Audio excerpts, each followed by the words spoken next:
5 August পরবর্তী সময়ে বিএনপির স্থানীয় নেতাদের দুর্নীতি ও চাঁদাবাজিতে ক্ষুব্ধ হয়ে সুইং ভোটার ও বিএনপির কিছু সমর্থক জামায়াতের দিকে ঝুঁকেছে। এবারের নির্বাচনে যে কোনো সময়ের চেয়ে বেশি চ্যালেঞ্জ তৈরি করছে যেমন সোশ্যাল মিডিয়া, তেমনি সোশ্যাল মিডিয়ায় আসা অনেক ওপিনিয়ন, যার অনেক রাজনীতি বিশ্লেষণও গুরুত্বপূর্ণ হয়ে উঠছে। ডক্টর আসিফ জাহান ডেভেলপমেন্ট স্টাডিজের অধ্যাপক, রাজনৈতিক ও প্রশাসনিক ব্যবস্থা নিয়ে যিনি কাজ করেছেন। তিনি পর্যবেক্ষণ করেন মূলত দেশীয় আন্তর্জাতিক রাজনীতির গতিবিধি। এই সময়ে নির্বাচনের মাঠ এবং নির্বাচনী রাজনীতি নিয়ে যেসব জরিপ দেখা যাচ্ছে সেগুলো ধরে তার একটি বিশ্লেষণ হাজির করেছেন তিনি সোশ্যাল মিডিয়ায়। তার ফেসবুক পোস্টের বিশ্লেষণটি নিয়ে কথা বলছি আমরা এই পোস্ট রুমে। তিনি বলছেন যে জামায়াতে ইসলামীর ভোটের হার বৃদ্ধি পেয়েছে এবং তিনি সেই মূল্যায়নে অটল। তিনি বলছেন সাম্প্রতিক জরিপগুলো ইঙ্গিত দিচ্ছে জামায়াতের প্রতি 30 থেকে 35% ভোটারের সমর্থন রয়েছে। তিনি একটি প্রশ্ন তুলেছেন, নির্বাচন ফার্স্ট পাস দ্য পোস্ট পদ্ধতিতে অনুষ্ঠিত হলে এই ভোটের হার দিয়ে কি জামাত 150টিরও বেশি আসন পেয়ে যাওয়ার এবং ক্ষমতায় আসতে পারবে? তার মতে এই প্রশ্নের উত্তর খুঁজতে নির্বাচনের ধরন বা ইলেকশন টাইপোলজি বোঝা জরুরি। রাষ্ট্রবিজ্ঞানীরা নির্বাচনকে মূলত কয়েকটি ভাগে ভাগ করেন, যেমন সাধারণ, বিচ্যুত, পুনর্গঠনমূলক এবং জোয়ার সৃষ্টিকারী নির্বাচন হিসেবে দেখেন। সাধারণ নির্বাচনে দলীয় আনুগত্য অটুট থাকে।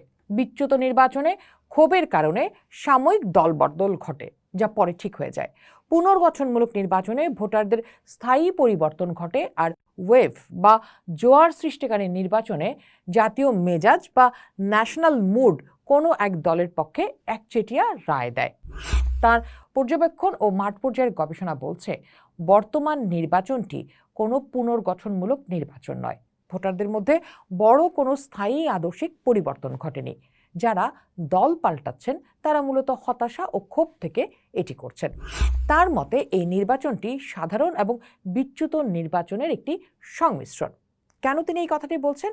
সাধারণ এই অর্থে বলছেন যে বিএনপির বিপুল সংখ্যক অনুগত ভোটার তাদের অবস্থানেই থাকবেন। আর বিচ্যুত এই অর্থে যে 5 আগস্ট পরবর্তী সময়ে বিএনপির স্থানীয় নেতাদের দুর্নীতি ও চাঁদাবাজিতে ক্ষুব্ধ হয়ে সুইং ভোটার ও বিএনপির কিছু সমর্থক জামায়াতের দিকে ঝুঁকেছেন। কিন্তু এই পরিবর্তন এখন পর্যন্ত কোনো জোয়ার বা ঢেউ তোলার মতো নয়। তিনি বলছেন বিএনপির প্রতি মানুষের ক্ষোভ থেকে জামায়াতের সমর্থন 12% থেকে বেড়ে 35% পৌঁছাতে পারে, যেটি আবার ঐতিহাসিকভাবে সর্বোচ্চ। কিন্তু সরকার গঠনের জন্য এটি সম্ভবত যথেষ্ট নয়। এর পেছনে 3টি প্রধান কারণ উল্লেখ করেছেন তিনি। প্রথমত, সাংগঠনিক ও ঐতিহাসিকভাবে বিএনপির ভিত্তি জামায়াতের চেয়ে অনেক বড়। বিএনপির কিছু ভোট ব্যাংক জামায়াতের দিকে ঝুঁকলেও তাদের মূল ভিত্তি এখনও শক্তিশালী। জামায়াতের এই বৃদ্ধি উল্লেখযোগ্য হলেও এফপিটিপি পদ্ধতিতে আসন জয়ের জন্য তা সবসময় পর্যাপ্ত নাও হতে পারে। দ্বিতীয়ত, জামায়াতের প্রার্থী সংকট ও কাঠামোগত দুর্বলতা। জামায়াতের কৌশল বিশ্লেষণ করলে দেখা যায় দলটি মূলত রাজশাহী, খুলনা এবং রংপুর এই 3টি বিভাগের উপর বাজি ধরেছে। অন্য বিভাগগুলোতে তাদের ভালো প্রার্থীর অভাব রয়েছে। অন্যদিকে বিএনপি তাদের পুরনো ও অভিজ্ঞ নেতাদের নাম ডাকের উপর ভরসা করছে।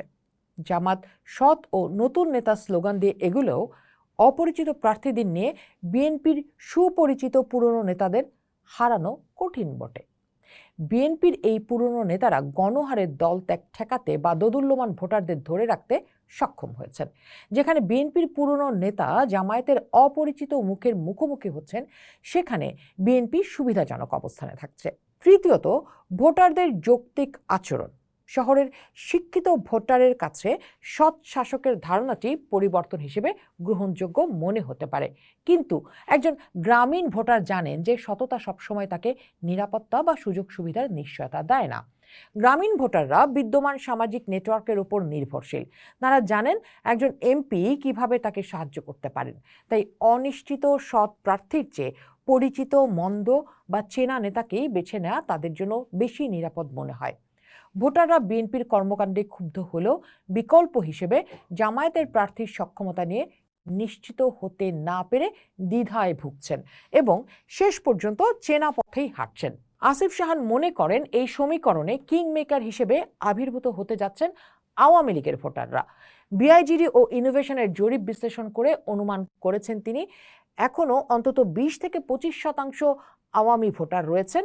কট্টরপন্থীরা ভোট না দিলেও সাধারণ আওয়ামী সমর্থকরা নিরাপত্তার স্বার্থে ভোট দিতে কেন্দ্রে যাবেন। এখন প্রশ্ন হলো, তারা কাকে ভোট দেবেন?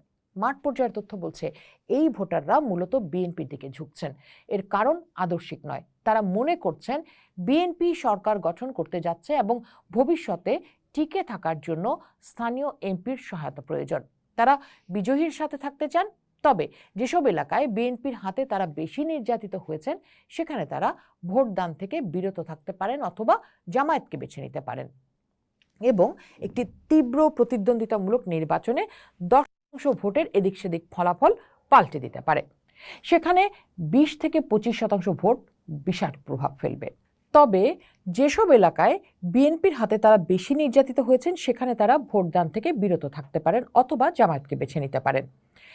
আমরা দেখি যে একটি তীব্র প্রতিদ্বন্দ্বিতামূলক নির্বাচনে 10% ভোটের এদিক সেদিকও ফল পাল্টে দিতে পারে। ফলে সেখানে যদি 20 থেকে 25% ভোট পড়ে তাহলে সেটা বিশাল প্রভাব ফেলবে। জামায়াতের বিজয়ের একমাত্র পথ হলো যদি এটি একটি ওয়েভ বা জোয়ার সৃষ্টিকারী নির্বাচন হয়, অর্থাৎ যদি জাতি ধর্ম বর্ণ নির্বিশেষে সবাই জামায়াতের ভীষণ গ্রহণ করে একচেটিয়া ভোট দেয় তবেই সম্ভব। কিন্তু ডাটা বলছে জামায়াতের সমর্থন এখনও শ্রেণী, বয়স ও অঞ্চল ভেদে ভিন্ন ভিন্ন। এটি জাতীয় কোনো জোয়ারে পরিণত হয়নি। সার্বিক পরিস্থিতি বিবেচনায় আসিফ জাহান নির্বাচনের সম্ভাব্য 4টি দৃশ্যপট বা সিনারিও দাঁড় করিয়েছেন। দৃশ্যপট 1, যদি আওয়ামী ভোটাররা ভোট না দেয় এবং টার্ন আউট 50 থেকে 60% হয় তবে হাড্ডাহাড্ডি লড়াই হবে। সেক্ষেত্রে পুরনো নেতাদের ব্যক্তিগত প্রভাব এবং সব আসনে জামায়াতের যোগ্য প্রার্থীর অভাবে বিএনপির প্লুরালিটি বা আপেক্ষিক সংখ্যাগরিষ্ঠতা পাবে। দৃশ্যপট 2, যদি আওয়ামী ভোটাররা ভোট দিতে আসে এবং তাদের বড় অংশ বিএনপিকে ভোট দেয় তবে বিএনপি বেশ সহজেই সাধারণ সংখ্যাগরিষ্ঠতা নিয়ে সরকার গঠন করবে। দৃশ্যপট 3, যদি আওয়ামী ভোটাররা বিপুল সংখ্যায় ভোট দেয় এবং একচেটিয়াভাবে বিএনপিকে সমর্থন করে তবে বিএনপি 2/3 সংখ্যাগরিষ্ঠতাও পেতে পারে। দৃশ্যপট 4, যদি এটি একটি অভাবনীয় ওয়েভ ইলেকশন হয় এবং ভোটাররা অন্য সব সমীকরণ উপেক্ষা করে জামায়াতকে ভোট দেয় তবে জামায়াত বড় ব্যবধানে জিতবে। এটি সম্ভব, তবে বর্তমান পরিস্থিতিতে এর সম্ভাবনা খুবই কম। আসিফ জাহান বলছেন নির্বাচনের ফলাফল এখনো চূড়ান্ত নয় এবং অনিশ্চয়তা রয়েছে, তবে ভোটারদের মনস্তত্ত্ব, সাংগঠনিক শক্তি এবং আওয়ামী ভোটারের গতি প্রকৃতি বিশ্লেষণ করে তার মতে সুবিধাজনক অবস্থানে রয়েছে বিএনপি। পোস্ট দেখুন, ভাবুন, করুন, পোস্টের সাথেই থাকুন।